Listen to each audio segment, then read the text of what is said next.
Bismillahirrahmanirrahim. Semoga Allah Subhanahu wa Ta'ala selalu memberikan perlindungan kepada seluruh pendengar Modernis Viral dimanapun Anda berada. Ada sebuah kisah menarik dari masa lalu, memiliki hikmah yang sangat berharga dalam kehidupan kita sehari-hari, yang dikisahkan dengan sangat baik oleh seorang ulama besar bernama Imam Al-Hasan Al-Basri yang berasal dari kota Basrah di negara Irak. Sang ulama menceritakan, dahulu kala ada seorang perempuan nakal yang sangat gemar menjual tubuhnya kepada laki-laki yang bukan suaminya. Perempuan nakal itu termasuk salah satu pezina kelas atas dan sangat terkenal pada masanya dengan bayaran yang cukup tinggi. Ia mematok tarif sebesar 100 dinar bagi setiap lelaki hidung belang yang akan mencicipi tubuhnya. Jika kita konversikan ke mata uang saat ini, maka harga yang harus dikeluarkan untuk menikmati perempuan pezina tersebut adalah pada kisaran 250 juta rupiah. Kecantikan paras dan kemolekan tubuh dari perempuan nakal itu telah membuat keimanan dari salah satu ahli ibadah pada masa itu goyah. Sang ahli ibadah mulai membayangkan kenikmatan serta keindahan dari tubuh perempuan itu, dan ia mulai mencari cara agar dapat menumpahkan hasrat seksualnya meski harus membayar dengan harga yang cukup mahal sekalipun. Lelaki ahli ibadah itu pun mulai banting tulang, siang dan malam bekerja untuk mengumpulkan modal agar dapat berzina dengan perempuan nakal itu.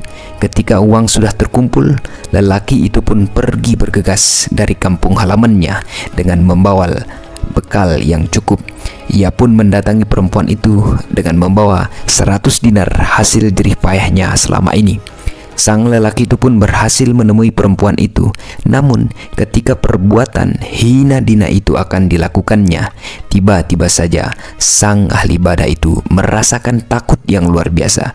Denyut nadinya berdegup kencang, keringat bercucuran, kulitnya bergetar. Ia tak berkutik di hadapan perempuan nakal itu dan merasakan ketakutan yang cukup luar biasa terhadap Allah Subhanahu wa Ta'ala.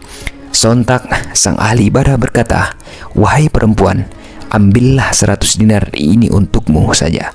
Aku tidak akan menyentuhmu dan aku sangat takut pada Tuhanku melakukan perbuatan haram ini."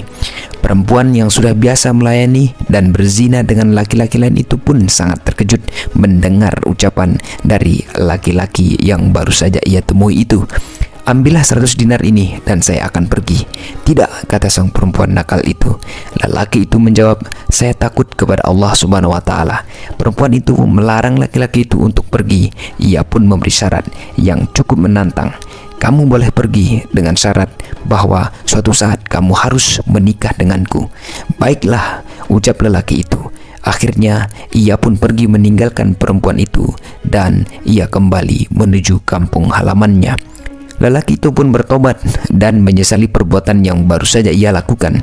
Ia memohon ampun dan berusaha lebih mendekatkan diri kepada Allah Subhanahu wa Ta'ala. Di lain sisi, peristiwa itulah yang menjadi jalan hidayah bagi perempuan nakal itu.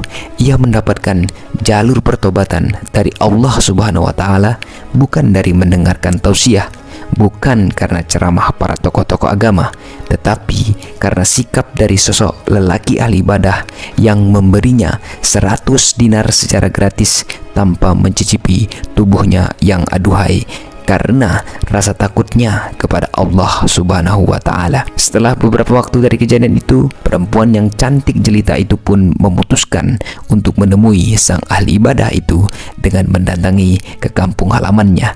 Perempuan itu ingin sekali menjumpai lelaki itu sesuai dengan syarat yang menjadi janji bersama terdahulu bahwa mereka akan menikah. Namun apa yang terjadi?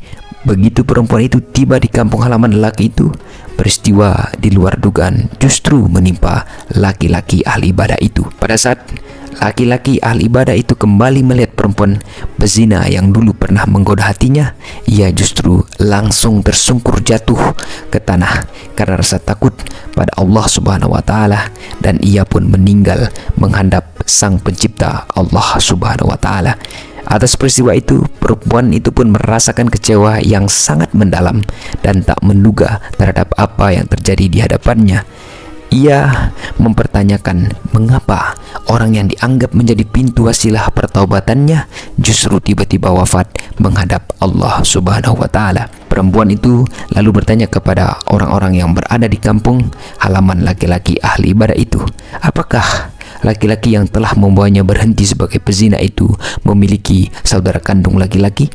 Para penduduk kampung itu pun menjawab bahwa laki-laki ahli ibadah itu memiliki saudara laki-laki kandung yang hingga kini masih belum memiliki istri. Kalau begitu, aku ingin menikah dengan saudara kandungnya, pinta perempuan itu.